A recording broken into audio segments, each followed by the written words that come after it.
সাভারের বেসিক চামড়া শিল্পনগরীতে চলছে কোরবানির পশুর চামড়া সংগ্রহ কার্যক্রম। ট্যানারি কলকারখানাগুলোতে সংগ্রহ করা হয় এসব কাঁচা চামড়া সংরক্ষণের জন্য লবণ মাখানোর কাজে ব্যস্ত শ্রমিকরা। শনিবার দুপুরের পর থেকে রাজধানী সহ আশপাশের এলাকা থেকে কোরবানি হওয়া পশুর চামড়া আসতে শুরু করে চামড়া শিল্পনগরীতে। আগামী 10 দিন ঢাকা সহ আশপাশের চামড়া সংগ্রহ করবেন ট্যানারি মালিকরা। এরপর ঢাকার বাইরে থেকে চামড়া ঢুকবে সাভারের ট্যানারিগুলোতে। এবছর 1 কোটি পিস চামড়া সংগ্রহের লক্ষ্যমাত্রা নিয়ে কাজ করছে মালিকরা। এখনো পর্যন্ত 3.5 লাখ কাঁচা চামড়া বেসিক চামড়া শিল্পনগরীর বিভিন্ন কারখানায় আসছে বলে জানায় কর্তৃপক্ষ।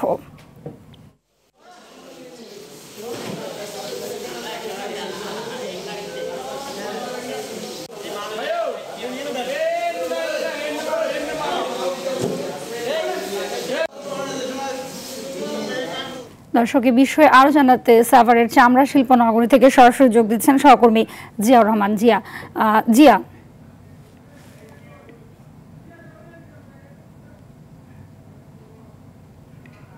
জিয়া জানাবেন যে চামড়া সংগ্রহের বিষয়ে বিস্তারিত কি তথ্য রয়েছে আপনার কাছে?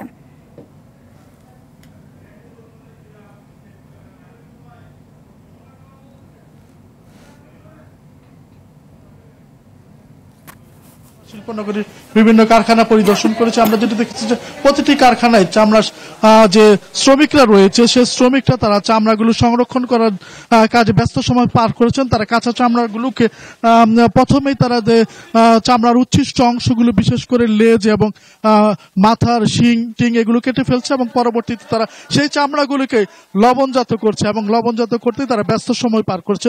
আমরা বেসিক চামড়া শিল্পনগরীর যে কর্তৃপক্ষ তাদের সাথে কথা বলেছি। তারা যেটি জেনেছে যে গতকাল বিকেল থেকে এখন পর্যন্ত বেসিক চামড়া শিল্পনগরীতে 3.5 লক্ষ চামড়া প্রবেশ করেছে। তারা যেটি বলেছে যে এবছর বিভিন্ন কারখানা মালিক 1 কোটি চামড়া সংগ্রহ করবেন এবং সেই লক্ষ্য নিয়ে কাজ করেছেন এবং আগামী 10 দিন তারা ঢাকা শহর ঢাকার আশপাশ এলাকা থেকে চামড়া সংগ্রহ করবেন। এরপর তারা দেশের বিভিন্ন স্থান থেকে তারা তাদের চামড়াগুলো প্রবেশ করবে। তো আমরা যেটি দেখেছি যে গতকাল বিকেলে শিল্প সচিব এসেছিলেন সাভারের বেসিক চামড়া শিল্পনগরী পরিদর্শন করেছেন।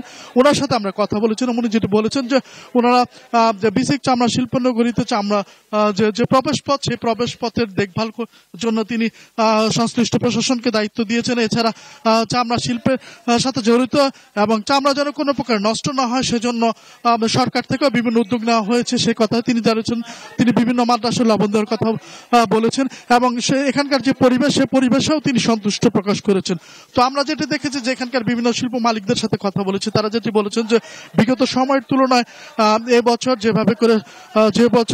যেভাবে প্রশাসন তাদের নজরদারি রাখছেন তাতে করে তারা সন্তুষ্ট এবং চামড়া শিল্পনগরীতে আমি বলতে পারি যে চামড়া শ্রমিকরা ব্যস্ত সময় পার করেছেন এবং এখানে প্রতিটি চামড়াকে যেন সুন্দরভাবে সংরক্ষণ করে সেই দায়িত্বই তারা পালন করছেন। ধন্যবাদ আপনাকে।